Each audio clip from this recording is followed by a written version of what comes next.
Hey there, my friends, it's Brad, the Bearded Piper, and I hope you all are having a great day. It is a nice evening here in southwestern Pennsylvania for February. It's like in the 40 degrees. I have a winter jacket on, but just a t-shirt underneath, and of course I got the hat on because, you know, I shaved the head up there. I got the patio heater going, but I got it on low, although I think I'm going to need to turn it up a little bit here shortly as the sun goes down.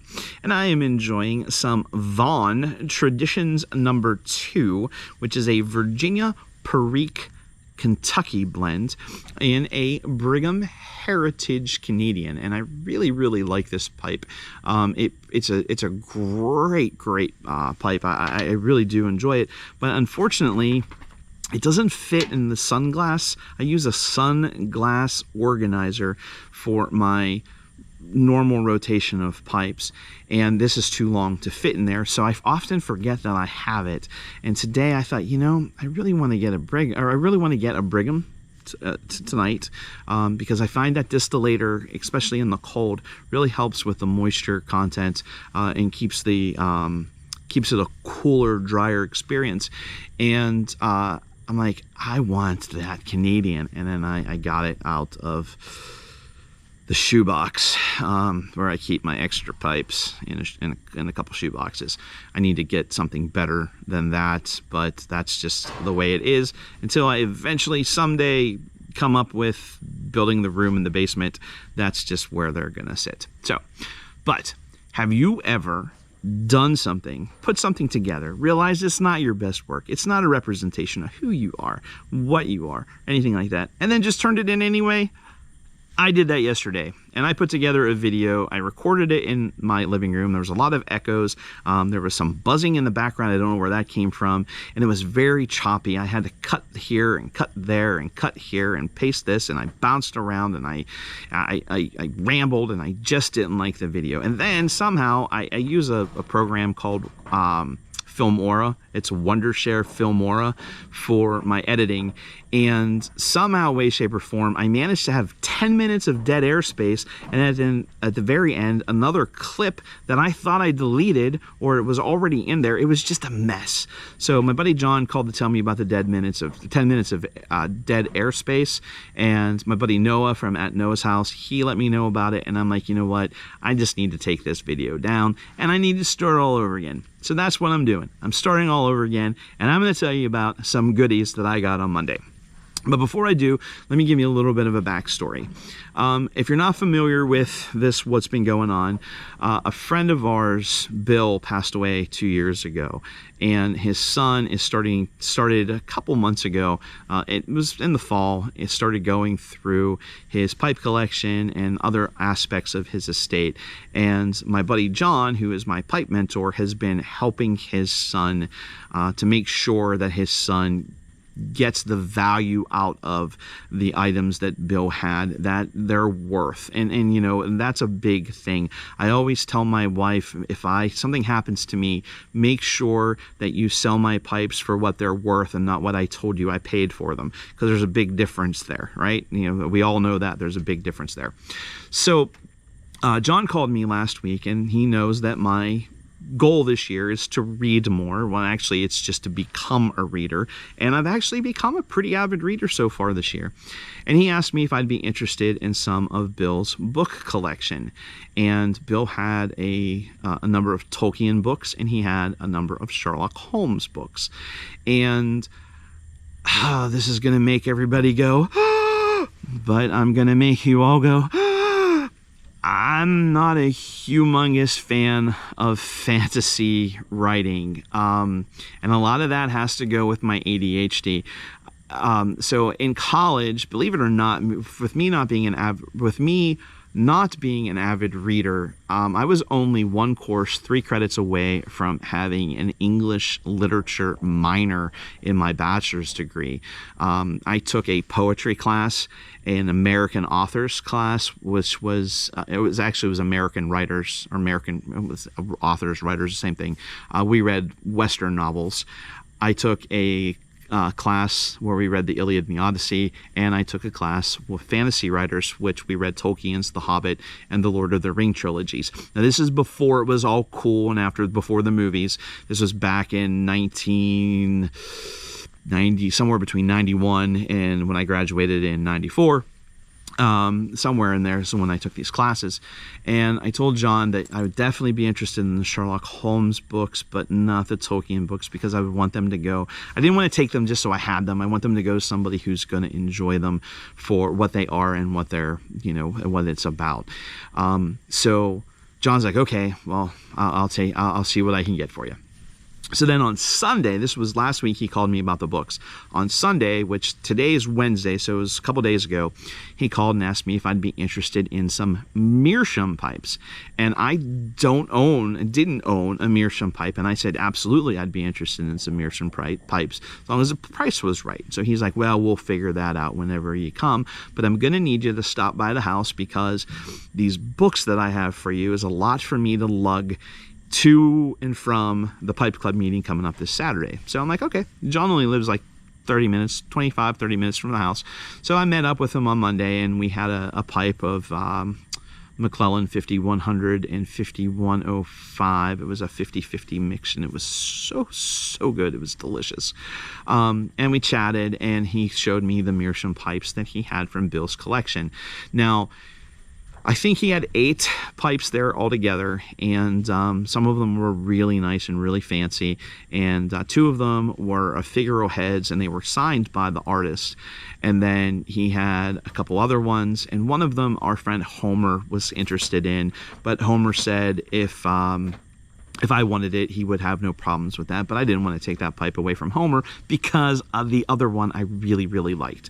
So we're going to do this different than I did the video that I posted yesterday, where I actually held up and showed everything. I'm going to do pictures instead. So let me pop up the picture here. I'm going to look at it on my phone. This first pipe is a ram's head, and I really enjoy. So if you're looking at this and you're seeing that my eye is down here, it's because I'm looking at my cell phone. But hopefully at this point there'll be a picture up. This is a ram's head, and I just thought it was kind of a cool pipe. I really liked the way it was carved and things like that, and I don't know, there was just something about it that grabbed my attention. It has been previously enjoyed. You can tell by looking at where the stummel, they're starting to color, and the top of it has some black marks from lighting it. But this one, if you hear that rustling in the background, my dogs have decided that they wanted to play in the leaves that are sitting over there that didn't get cleaned up. So that's what that rustling is. Because, what better to do whenever the man is making a video than to be loud and obnoxious. Okay, this one is just a beautiful pipe. It is, John called it, it reminded him of a carved urn, and that's what my wife said it reminded her of as well. The intricate details of the carving on this pipe is just amazing to me, and the top of it around the outside of the bowl reminds me of an old historical artwork that is in Greensburg, Pennsylvania. It's called the Palace Inn, the Palace Theater. No, I'm sorry, it's called the Palace Theater, not the Palace Inn. I don't know what the hell I'm thinking. Oh, sorry for the language. I said the H-E double hockey stick word. And it is just beautiful. I absolutely love the carvings of this. It's just a gorgeous, gorgeous pipe. But now let's get into the books. So the Sherlock Holmes books that he got for me, number one, he started out with 5 of his books. John has a lot of the Sherlock Holmes books, like bookshelves full of them, and I believe these are called pastiche. I didn't write it down this time. I think it's called a pastiche. It's an Italian word for a work of art that's done in the style of the original artist. And these 5 books, which will pop a picture up here now, were all done by various authors. It's The Albino's Treasure from Stuart Douglas, The Spirit Box from George Mann, The Haunting of Torrey Abbey from Carol Bouget, The Devil's Promise from David Stewart Davies, and my wife and I think that it's kind of funny that a guy's name is David Davies. And last but not least is The Stalwart Companions by H. Paul Jeffers. So these were all duplicate books that John had in the Sherlock Holmes genre, but this is the one that was really, really cool. And this is the annotated Sherlock Holmes book. This book is huge. It probably weighs 4 or 5 pounds. It's 4 novels and 56 short stories from Sir Arthur Conan Doyle. These are all of the Arthur Conan Doyle works of Sherlock Holmes that were there, all in one book. You can see how thick this book is compared to a Zippo, because if you've followed my channel before, you know I measure everything in lengths and widths of Zippos.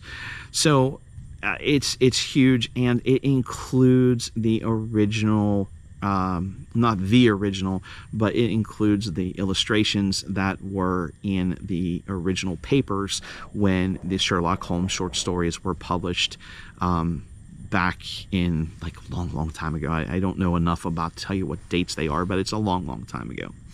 But one of the other things John and I talked about, and this is something that I think is really, really cool, John has written a number of short stories called the Leopoldo Saga. And they're a science fiction style short story, but there's also kind of a detectiveness to them as well. One of the main characters John described to me as a James Bond type of a character. And all of the stories are based around some people that, or all the characters, not the stories, the characters are all based around people that John knows, whether it's from the early days of the internet, from the chat systems, or people that he's met and known through the years from pipe shows, or just friends that he enjoys a pipe with on a regular basis. The characters are based on folks that he knows in real life.